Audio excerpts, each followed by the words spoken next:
a shared mission to forge a path towards a greener, more sustainable world. This is not just a theme, it is the call of a time. As the clock ticks, our environment whispers, sometimes roars, urgent message of distress, from melting glaciers to rising sea levels, from deforestation to biodiversity loss.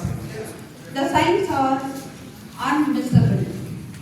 But beyond the climate crisis lies the crisis of our conscience.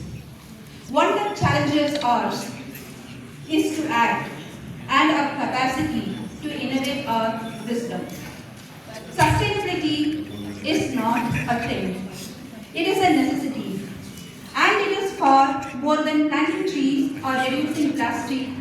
It is about balance between people, planet and profit, between growth and preservation, between consumption and conservation. The United Nations defines the sustainable development as meeting the needs of the present without compromising the ability of our future generations. But let's go a step further. Trust sustainability is intergenerational empathy in action. It is love for those we may never meet. Let us talk something about renewable energy reduction and revolution. Solar, wind, tidal, and geothermal energy have moved from the fringes to the mainstream. Innovations in battery storage and smart grids are making clean energy more accessible and reliable than ever before. In fact, I am reading out the thesis which was recently published in UNESCO by me, and in fact I won an award as a world's best women engineer leader for environmental sustainability. So I have taken up this thesis, and this is a very fantastic moment for us to understand the importance on how well we can build the greener zone, and each and every one of us could take the responsibility of it without any dependency on our government. About green architecture and green cities, urban development no longer has to mean environmental degradation. From vertical gardens to carbon neutral buildings, cities are reimagining their footprints. Circular economy models are transitioning from linear table make dispose models to circular systems where waste becomes a resource. Companies like IKEA and Apple are now designing for disassembly and recyclability. Precision farming, plant-based proteins, aquaponics, and regenerative agriculture are transforming the way we grow and consume food. Technology for conservation includes artificial intelligence, satellite imagery, and drones, which is being used to monitor deforestation and to track endangered species and manage water resources effectively. But innovation is not just about high-tech solutions. It is about thinking differently, acting responsibly, and collaborating between sectors and borders. While technology is a great enabler, the climate is a great sustainer. A greener world cannot be built by policy alone. It must be built on values, indigenous knowledge, local traditions, and grassroots movements have long practiced sustainability, often out of necessity. There is wisdom in simplicity. Importantly, there is power in community.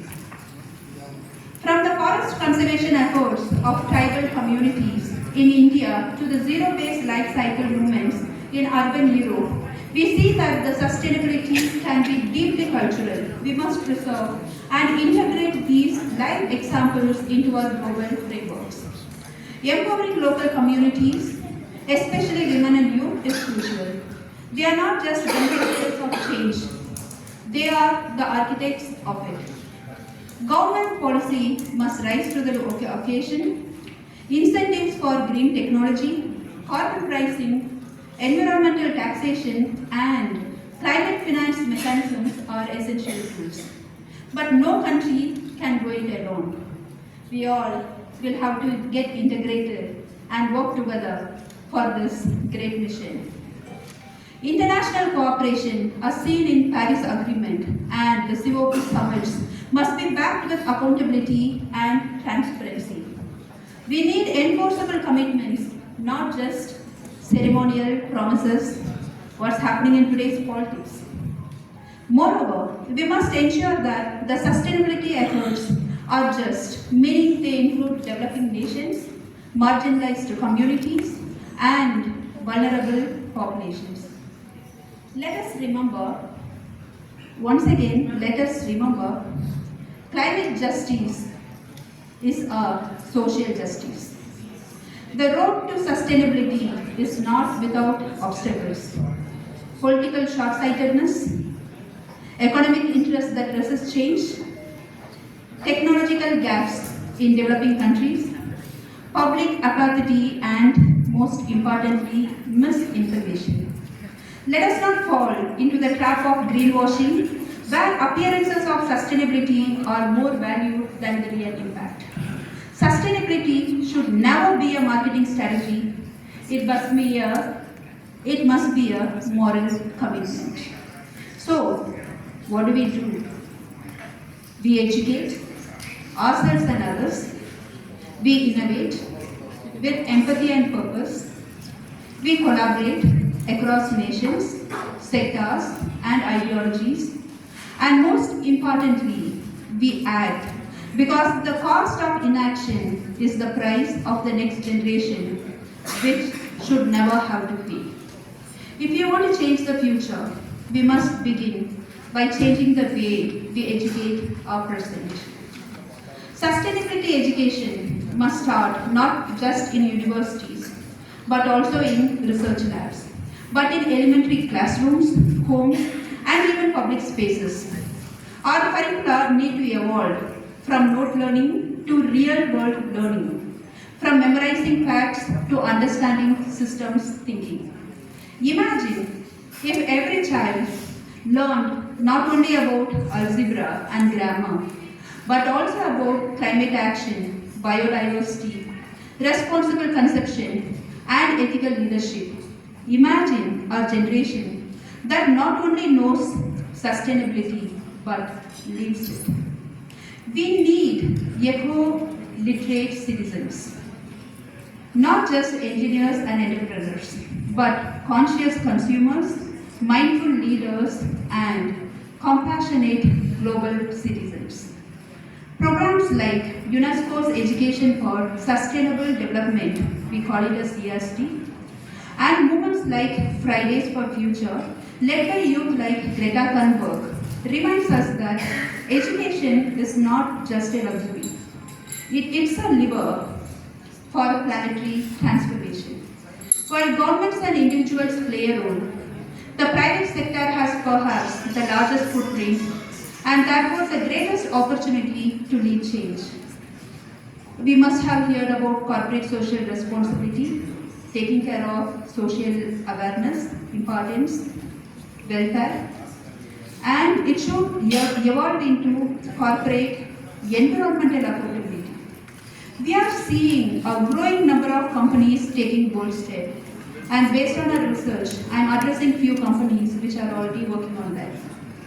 Patagonia, they donate profits to environmental causes. Unilever, they are working towards fully biodegradable packaging. Tesla, they have shifted the automobile industry's trajectory towards electrification. India now invests in solar and wind farms to offset into energy consumption. More than ever, green entrepreneurship. Since most of us are entrepreneurs here, so I would definitely wanted to address this particular point in this forum. More than ever, green entrepreneurship is arising. Young innovators are creating eco-friendly solutions, biodegradable plastics, from seaweeds, vegan leather from pineapple waste, apps that reward carbon footprint reduction, and blockchain systems from transparent carbon tracking. The future of business is green and should be green. And those who do not adapt has to be left behind by principle and by protocol. Cities are both the problem and the solution. By 2050, more than 68% of the world's population will live in urban areas. This means we must rethink urban planning entirely. Sustainable cities must include public transportation systems that is fast, affordable and electric, green spaces that enhance mental health and purify air, water harvesting and zero waste roads, smart traffic and energy efficient street lighting.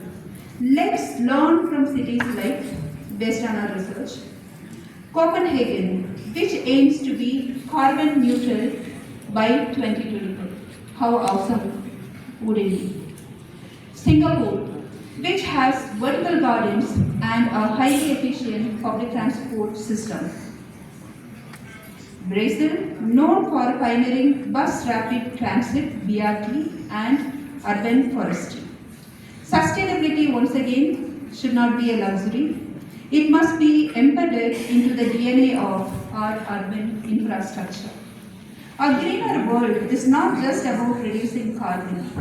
It's about restoring life.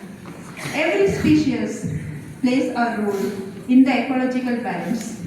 Yet we are losing biodiversity at an alarming rate. The Amazon burns, the coral reefs bleach, and endangered species face extinction daily. Rewilding initiatives in Europe, mangrove replantation in Asia, and large-scale conservation projects in Africa are beacons of hope. But we must go even more further.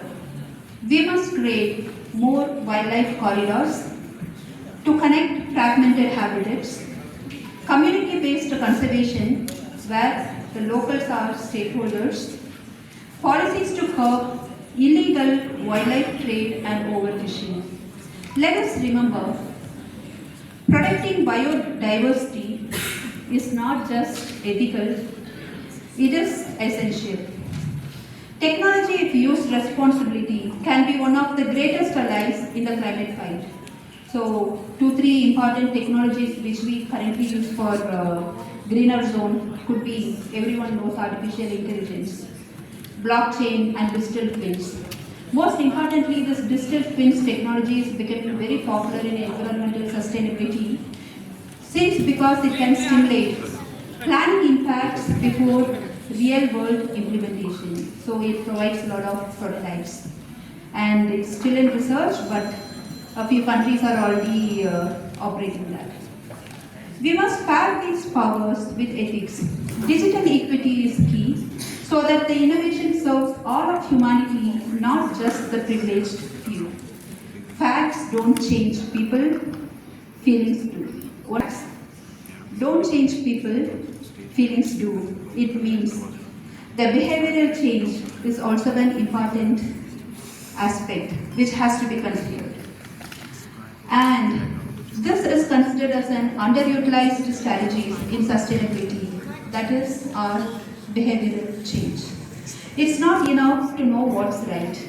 We must feel compelled to do it because most of us know what to do, how to plant trees, how to maintain them, at least some basic stuff. But are we really compelled to do it? Simple interventions work by our individual citizens. Color-coded bins for waste segregation, real-time energy usage feedback, community leader endorsement for eco-practices. When we turn eco-action into a norm, people follow. We must design a world where the easiest choice is the greenest choice. So, what might a sustainability future actually look like? Maybe we could slightly imagine. Cities that breathe us humans do. Schools that teach harmony with nature. Companies that profit without polluting. Rivers that flow clean and forests that sings again. A planet where economic growth is not achieved at the cost of ecological death. So, this vision is not utopian, and it's possible for each one of us, be leaders, thinkers, game changers, pledge not just to imagine it, but to build it. Let me close with a few lines that encapsulate our mission and my mission here. The earth does not ask for gratitude. It's very poem, so I just want to end up with such quote. The earth does not ask for gratitude, only grace in return. She gives without question. It is time we learn for a greener dawn. Let each action be our seed. A better world is not a wish, it's a need. Dear friends, we are not just witnesses to a changing world, we are the change makers. The seeds we sow today through visions, innovation and unity will determine whether our children inherit the thriving planet or our dying ones. Let our legacy not be of regret, but of resilience, not of exploitation, but of harmony, not of depletion, but of hope. Together, let us move boldly towards a sustainable future where the earth breathes freely and every life flourishes. Thank you. Thanking the cluster of awards team for this. Thank you.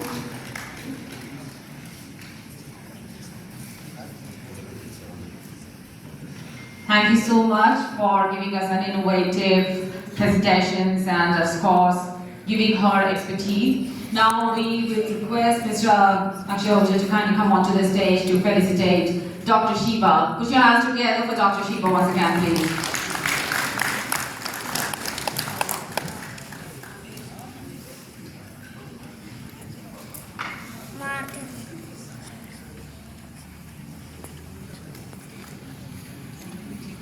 We always say, think bigger, think greener.